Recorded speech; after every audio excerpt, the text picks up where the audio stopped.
Good morning students, स्वस्ति शिक्षा संकुल के इस वीडियो में हम आपका स्वागत करते हैं। और ये जो वीडियो है ये है कक्षा 8 विषय हमारा हिंदी, जिसमें हम आपको पढ़ा रहे थे पार्ट 4 जमुनोत्री की यात्रा।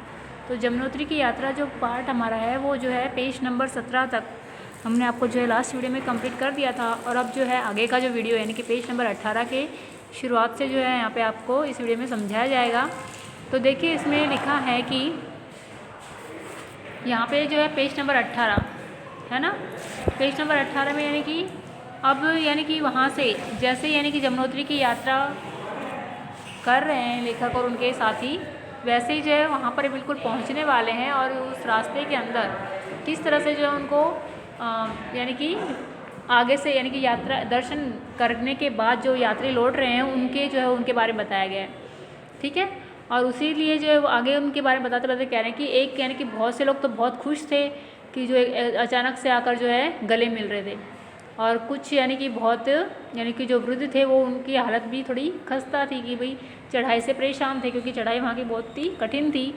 इसलिए जो है उनमें से भी ये बताया गया था कि एक जो स्त्री थी वो तो क्या कर रही थी कि एक कदम आगे रखती और फिर भगवान को याद कर रही थी, है ना। इसी तरह से जो है हर एक कदम के साथ वो क्या कह रही थी, भगवान को याद कर रही थी और पुकार उठती थी कि हे भगवान कैसा भयानक मार्ग है। आगे दिया गया है हमारे एक साथी कुछ पीछे रह गए थे। अब जो लेखक आगे बता रहे हैं कि हमारा यानी कि एक साथी था जो कि बहुत यानी कि कुछ पीछे रह गया था।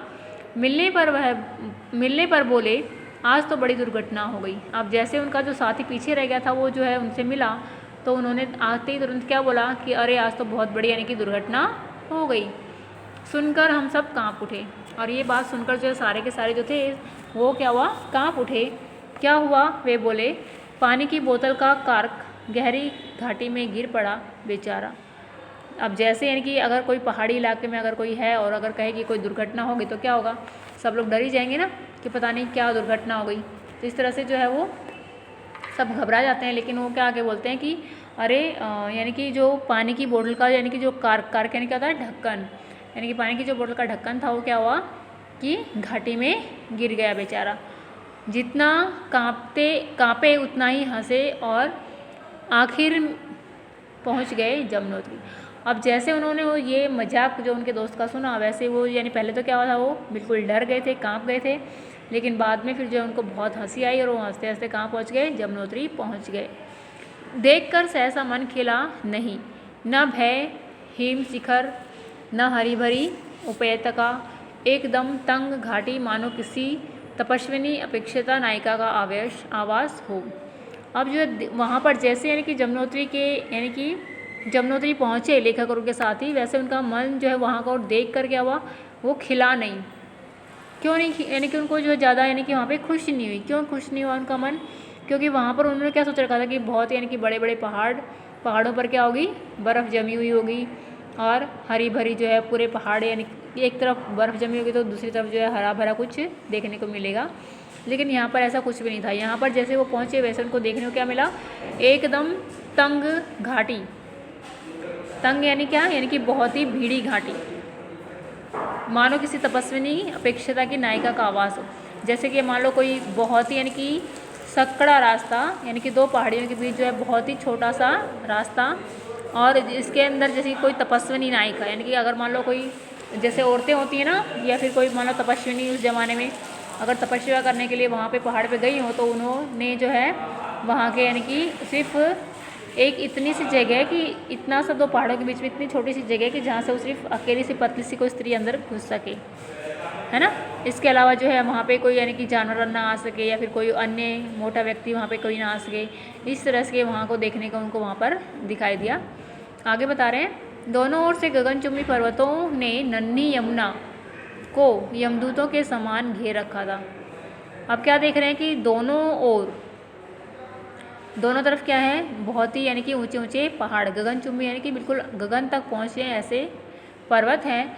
और इन्हीं पर्वतों ने जैसे कि नन्ही यमुना को क्या मय दूतों के समान यानी कि घेर रखा था। यानी कि अगर मान लो जैसे कोई भी छोटी सी बच्ची हो और उसके चारों तरफ अगर मान लो कोई इंसान इकट्ठे होकर खड़े रहें तो उस तरह से जो उनको घेर रखा था।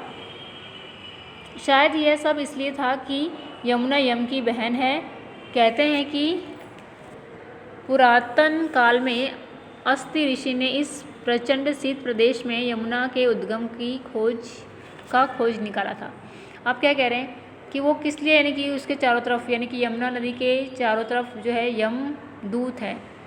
यमदूत क्यों है? क्योंकि वो शायद यम की बहन है। होता है ना कि अगर मान लो कोई राजा हो, चाहे फिर वो राक्षसों का हो चाहे तो देवताओं का राजा हो, और उसके अगर कोई बहन हो तो उसको क्या करते हैं, 24 घंटे यानी कि जो सैनिक होते हैं उनके चारों तरफ खड़े रहते हैं, उनकी सेवा में हाजिर रहते हैं। तो यहाँ पर भी जो है यमुना नदी को जो है सभी यानी कि यमदूतों ने घेर रखा था। क्यों? क्योंकि वो जो है किसकी बहन थी?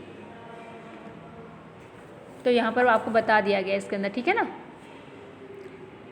ठीक, आगे दिया गया है अब कि शायद यह सब इसलिए था कि यमुना यम की बहन थी।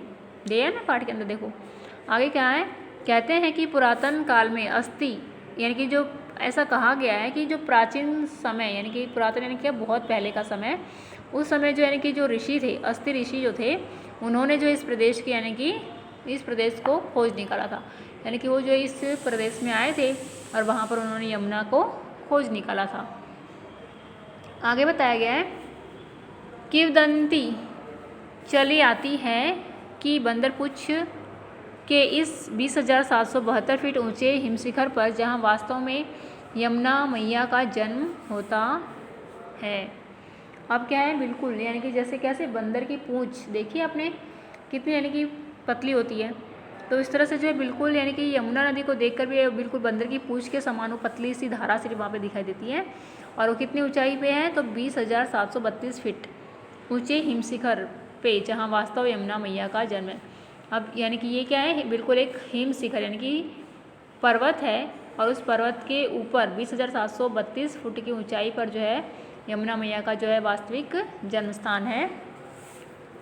आज भी हनुमान जी पूजा करते हैं, और आज भी जो है वहाँ पर हनुमान जी जो है पूजा करते हैं, ऐसा माना जा रहा है।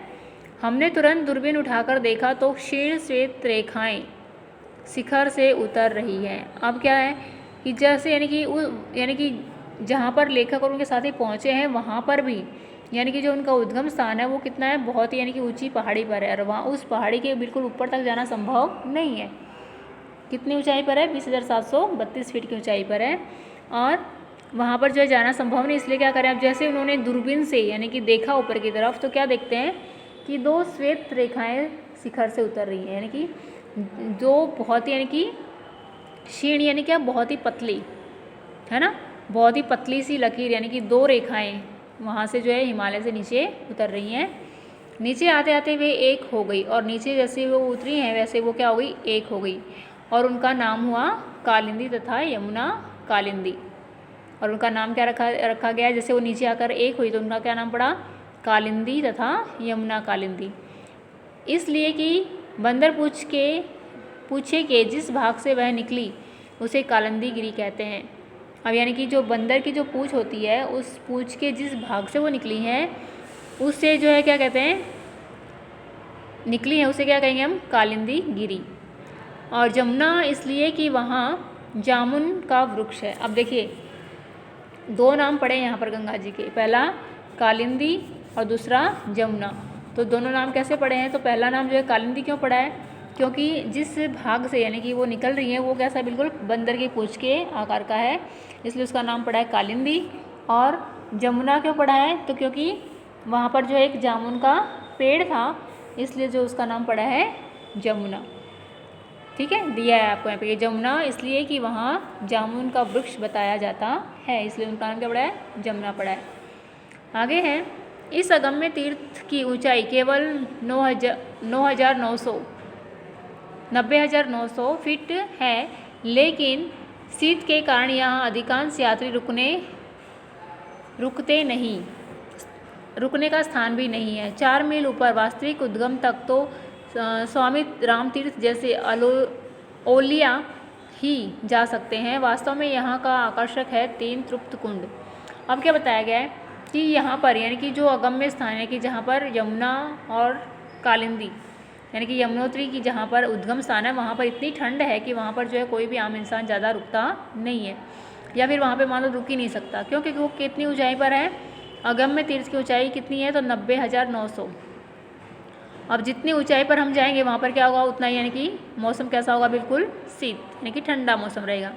और अधिक ठंडी में जो है इंसान अपने आप को वहाँ पे रख सकता नहीं है। तो यहाँ पर भी वही हाल है इनका कि 4 मील ऊपर वास्तविक उद्गम तक तो स्वामी यानी कि अब इतनी ठंड में यानी कि 4 मील और ऊपर तक कौन रह सकते हैं, तो यानी कि कोई स्वामी राम तीर्थ जैसे ओलिया ही वहाँ पर रह सकते हैं। और यहाँ का जो वास्तविक आकर्षक केंद्र क्या था, तो 3 तृप्त कुंड, उनमें सहसा पैर देना कठिन है। अब यहाँ पर जो है उनके मुख्य वहाँ पे क्या ऐसी कौन सी चीज़ है वहाँ पर, तो वहाँ के विशेषता में बताया गया है उनके 3 कुंड वहाँ थे, उनमें सहसा पैर देना कठिन है। धीरे धीरे शरीर उस तापमान को सहता है। हम लोगों ने खूब जी भरकर स्नान किया। एक कुंड का तापमान 165 डिग्री के लगभग है। उसमें आलू चावल आदि तक उबाले जा सकते हैं। इन्हीं चावलों को धर्म भीरू यात्री प्रसाद के रूप में घर ले जाते हैं। सहस्त्रधारा आदि रख लिए हैं, परंतु गंगा की भांति यमुना की क्या कथा है यह कोई नहीं जानता। व्यवस्था और स्वच्छता का यहाँ नितांत अभाव है। एक छोटा सा आकर्षणहीन मंदिर भी है जिसमें श्याम वर्ण यमुना और गौण वर्ण गंगा की मूर्तियाँ हैं। अब क्या बताया गया, देखो कि यहाँ पर मुख्य क्या थी, सिर्फ इसकी विशेषता क्या है इस जगह की कि वहाँ पे 3 कुंड हैं और उन कुंडों के अंदर जो है एकदम से पैर देना यानी कि मनुष्य के लिए संभव नहीं है, क्योंकि उनका उसका एक जो कुंड है उसका तो तापमान कितना है 165 डिग्री यानी कि हमेशा गर्म। अब उसमें जो इतना अधिक पानी गर्म रहता है कि उसके अंदर अगर हम चावल डाल दें या फिर आलू डाल दें तो वो बिल्कुल उबल जाते हैं, है ना। और उसके बाद बताया गया कि जो बहुत से यानी कि धर्म भीरू यात्री जो होते हैं वो क्या करते हैं, उन चावलों को अपने प्रसाद के रूप में अपने घर ले जाते हैं। अब यहाँ पे बताया गया कि और इसके अलावा जो वहाँ पे आकर्षण का केंद्र क्या है, तो पंडों ने उनके नाम को यानी कि द्रौपदी, वसुंधरा, सहस्त्रधारा आदि रख लिए। अब जो भी वहाँ पर यानी कि पंडे होते हैं यानी कि कौन, जो कि यानी कि वहाँ पे यात्री आते हैं उनसे जो है वहाँ पे आपको देखा होगा कि बहुत सारे पंडे वहाँ होते हैं और यात्रियों से क्या करते हैं, अलग अलग तरह से पैसे इकट्ठे करते हैं। तो वो उन्होंने क्या किया है कि उस स्थान पर जो है अलग अलग जो जगह का नाम क्या रख दिया है, कहीं द्रौपदी रख दिया है, कहीं वसुंधरा रख दिया है, कहीं सहस्त्रधारा रख दिया। इस तरह से वो जो है लोगों से पैसे कमा रहे हैं। आगे बताया गया है कि यहाँ पर सिर्फ एक यानी कि एक तरफ जो है गंगा की भांति यमुना की क्या कथा है ये कोई नहीं जानता। अब जो है गंगा की तो कथा हमको पता चल गई, लेकिन यमुना की क्या कथा ये कोई जानता नहीं है। और इसीलिए यहाँ पर जो है क्या है, उस प्रदेश में यानी कि सफाई का जो है बहुत ही अभाव है। और एक छोटा सा यानी सिर्फ एक मंदिर है जिसमें जो है श्यामवर्णी गंगा और गौणवर्णी श्यामवर्णी यमुना और गौणवर्णी गंगा की मूर्तियाँ हैं। ठीक है, तो इस वीडियो में जो है आपको यहाँ तक समझा दिया गया है। आगे की जो है वो आपको अगले वीडियो में समझाएंगे। जय गायत्री।